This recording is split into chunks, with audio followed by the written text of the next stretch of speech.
স্বাধীনতা দিৱসৰ দিনা অনুষ্ঠিত হৈ যোৱা ৰচনা প্ৰতিযোগিতাৰ বঁটা বিতৰণী সভা অনুষ্ঠিত হয়। বিগত ৭৮তম স্বাধীনতা দিৱসৰ দিনা মৈৰাবাৰী প্ৰেছ ক্লাবত অনুষ্ঠিত হোৱা ৰচনা প্ৰতিযোগিতাৰ আজি বঁটা বিতৰণী সভা অনুষ্ঠিত হয়। AHSUS ফাউণ্ডেশ্যনৰ সৌজন্যত অনুষ্ঠিত হোৱা প্ৰতিযোগিতাত ভাৰতৰ স্বাধীনতা অৰ্জনত মুছলমানৰ অৱদান সম্পৰ্কে ৰচনা লিখা প্ৰতিযোগিতাত মৈৰাবাৰী অঞ্চলৰ বিভিন্ন শিক্ষানুষ্ঠানৰ ছাত্ৰ-ছাত্ৰীয়ে অংশগ্ৰহণ কৰিছিল।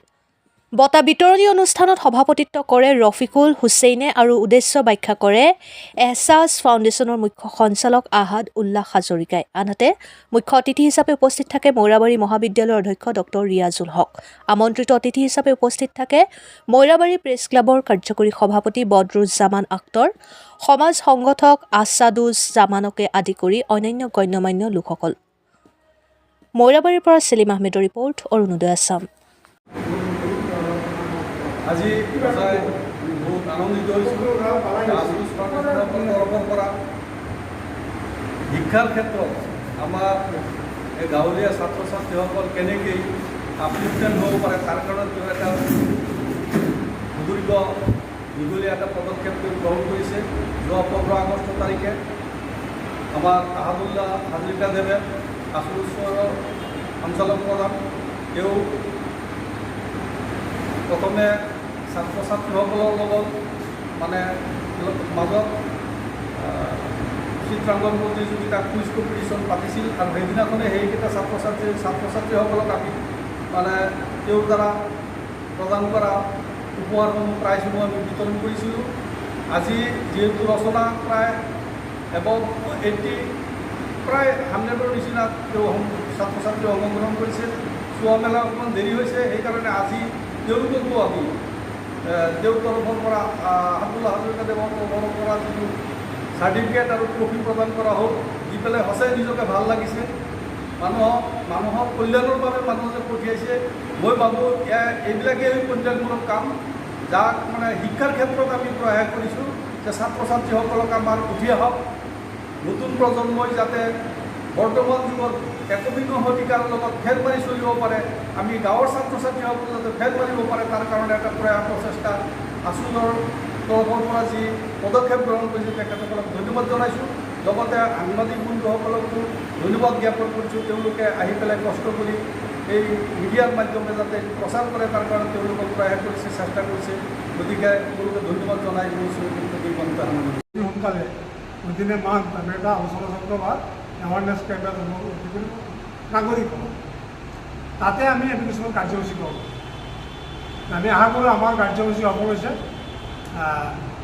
বাকীখিনি ৰাইজৰ ওপৰত যিটো প্ৰতিযোগিতা অনুষ্ঠিত হৈছিল তাত সৰ্বমুঠ কিমানগৰাকী ছাত্ৰ ছাত্ৰীয়ে বঁটা পাইছে? বঁটাটো পাইছে আজিতো 9গৰাকীয়ে পালে, আগতে পাইছিলে 24গৰাকীয়ে বঁটা পাইছে। আৰু কোন কোন বিদ্যালয়ৰ পৰা পাইছে? সেই গোটেইখিনি বিদ্যালয় সেই এবাৰ চাব লাগিব, কিন্তু আছে আছাম অংশত মৈৰাবাৰী কি কয় Assam valley academy, Moirabari model আছে, কলেগাঁও কিবা এখন স্কুল আছে, জামিয়া ইছলাম। আৰু আটাইতকৈ আমাৰ ফাৰ্ষ্ট এৰিয়া আছিলে মাদ্ৰাছাৰ যিবিলাক ল'ৰা ছোৱালী আছে, শিক্ষাৰ্থী আছে, তেওঁলোকক আমি মেইন ষ্ট্ৰীমলৈ লৈ আহিব লাগে। তেওঁলোকে বেক ষ্ট্ৰীমত নাই। মেইন ষ্ট্ৰীম আৰু বেক ষ্ট্ৰীমত তেওঁলোকে যিবিলাকে বেয়া কাম কৰে তেওঁলোকে বেক ষ্ট্ৰীম, সেইটো নহয়।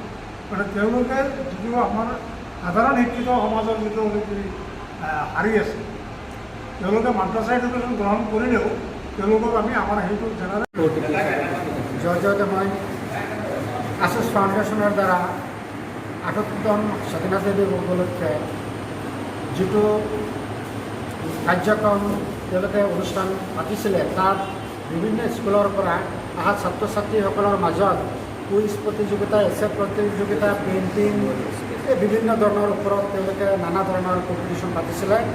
আৰু দেখা গৈছিল যে ইয়াত বহুত স্কুলে যোগদান কৰিছিলে আৰু ছাত্ৰ ছাত্ৰীৰ যিটো পাৰ্টিচিপেশ্যন উপস্থিত বহুত আছিলে, উদ্যোগীমূলক আছিলে। আমি খুব ভাল পাইছোঁ। আৰু এই ছাত্ৰ ছাত্ৰীসকলৰ মাজত যিটো প্ৰতিযোগিতা হৈছিলে তাৰ তেওঁলোকৰ মেৰিটৰ ওপৰত ভিত্তি কৰি আমি ফাৰ্ষ্ট, ছেকেণ্ড, থাৰ্ড এইবোৰ কৰা হৈছিলে, বাছনি কৰা হৈছিলে। আজি সেই ছাত্ৰ ছাত্ৰীসকলক বঁটা বিতৰণ কৰা হৈছে আৰু মই আশোচ ফাউণ্ডেশ্যনৰ দ্বাৰা এই ডাঙৰ এটা পদক্ষেপ লোৱাৰ কাৰণে মই ইয়াৰ উদ্যোক্তাসকলক মই ধন্যবাদ জ্ঞাপন কৰিছোঁ। তেওঁলোকে ছাত্ৰ ছাত্ৰীসকলক যিটো উদ্গনিমূলক যিটো পদক্ষেপ লৈছে এইটো সঁচাকৈয়ে শলাগিবলগীয়া আৰু ভৱিষ্যতে যাতে এই আশোচ ফাউণ্ডেশ্যনে এই আমাৰ সমাজৰ কাৰণে যাতে কাম কৰি যায় মই তাকে আশা কৰিছোঁ। আমাৰ সমাজখন বহুত পৰিৱৰ্তন কৰিব লাগিব আৰু কৰিবলগীয়া বহুত কাম আছে। আমি শিক্ষা দীক্ষাৰ ক্ষেত্ৰত বহুত পিছ পৰি আছোঁ। শিক্ষা দীক্ষাৰ ক্ষেত্ৰত আগবঢ়াই নিয়াৰ কাৰণে এই ধৰণৰ প্ৰতিযোগিতামূলক পৰীক্ষা পাতি ছাত্ৰ ছাত্ৰীসকলক আমি যদি উদ্গনি দিওঁ তেতিয়া আমাৰ মাজৰ পৰা ছাত্ৰ ছাত্ৰীসকলে বিভিন্ন প্ৰতিযোগিতা নিটেই নহওক কিয়, চিভিল ছাৰ্ভিচেই নহওক কিয়, JEE নহওক কিয় তেওঁলোকে তাত আমাৰ ছাত্ৰ ছাত্ৰীসকলে সফলতা আনিব বুলি আশা কৰিছোঁ। আৰু মই অৱশেষত সকলোকে ধন্যবাদ জ্ঞাপন কৰি আৰু এইখিনি ক'বলগীয়া আছে। ৭৭তম ভাৰতৰ স্বাধীনতা দিৱস উপলক্ষে আমি মানে এটা কাৰ্যসূচী গ্ৰহণ কৰিছিলোঁ স্কুলীয়া ছাত্ৰ ছাত্ৰীবিলাকৰ মাজত ৰচনা প্ৰতিযোগিতাৰ বিষয় হ'ল ভাৰতৰ স্বাধীনতা অৰ্জনত মুছলমানৰ অৱদান। ২ নম্বৰত আছিলে চিত্ৰাংকন প্ৰতিযোগিতা আৰু ৩ নম্বৰত আছিলে কুইজ এমাং স্কুল ষ্টুডেণ্টছ। সেইখিনি আমাৰ হৈ গ'ল, কিন্তু আমাৰ বঁটা বিতৰণি হোৱা নাছিলে। আৰু সেইদিনাখন ১৫ আগষ্টৰ দিনাখন একেখন ইয়াতে আমাৰ মানে আলোচনা চক্ৰ আছিলে, ছেমিনাৰ নহয় একচুৱেলি চিম্পজিয়াম আছিলে। সেইটো সম্পূৰ্ণভাৱে হৈ গ'ল আৰু আমাৰ যিটো মানে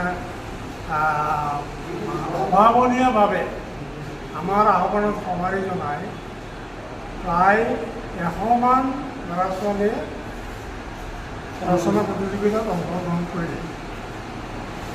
আমি ধন্যবাদ জনাওঁ যে তাৰ ভিতৰত আটাইতকৈ মানে বেছি সংখ্যকভাৱে আগবাঢ়ি আহিছে মইৰাবাৰী শংকৰাজান একাডেমী বিদ্যাপীঠ। কিন্তু দুৰ্ভাগ্যজনকভাৱে স্কুল আছে আগতৰ দিনত আমি আমাৰ অনেক মইৰাবাৰীত আমি অনেক কাৰ্যসূচী আমাৰ ল'ব লগা আছে আৰু ইতিপূৰ্বে আমি অনেক কাৰ্যসূচী গ্ৰহণ কৰিছোঁ আৰু আমাৰ এইটো মানে এটা নতুনকৈ আমি প্ৰচেষ্টা আৰম্ভ কৰিছোঁ। মইৰাবাৰী ছিনিয়ৰ চিটিজেন, মইৰাবাৰী এগ্ৰিকালচাৰিষ্ট, মইৰাবাৰী ট্ৰেডাৰ্ছ, মইৰাবাৰী যিবিলাক আনএমপ্লয়ড ইউথ আছে বা এনেধৰণৰ বিভিন্ন চ'ৰ্চ আছে তেওঁলোকক লৈ আমি এটা মানে জনজাগৰণ অভিযান আৰম্ভ কৰিম। আৰু মইৰাবাৰী নহয় বা ইয়াৰ পৰা কেন্দ্ৰ কৰি যাতে অসমৰ বিভিন্ন প্ৰান্তত আমাৰ এই কাৰ্যসূচী দিয়ে দিওঁ। আৰু বৰ্তমান যিটো আমাৰ একেবাৰে মানে বুকুত জ্বলি থকা যিটো সমস্যা ড্ৰাগ, সেই ড্ৰাগৰ ওপৰত আমি এটা মানে কাৰ্যসূচী গ্ৰহণ কৰিম। তাৰোপৰি আৰু কিছুমান কাৰ্যসূচী যেনেকুৱা আছে আমি এইবিলাক এতিয়া ইমান কম সময়তে ব্যাখ্যা কৰিব নোৱাৰিম, সম্ভৱ নহ'ব।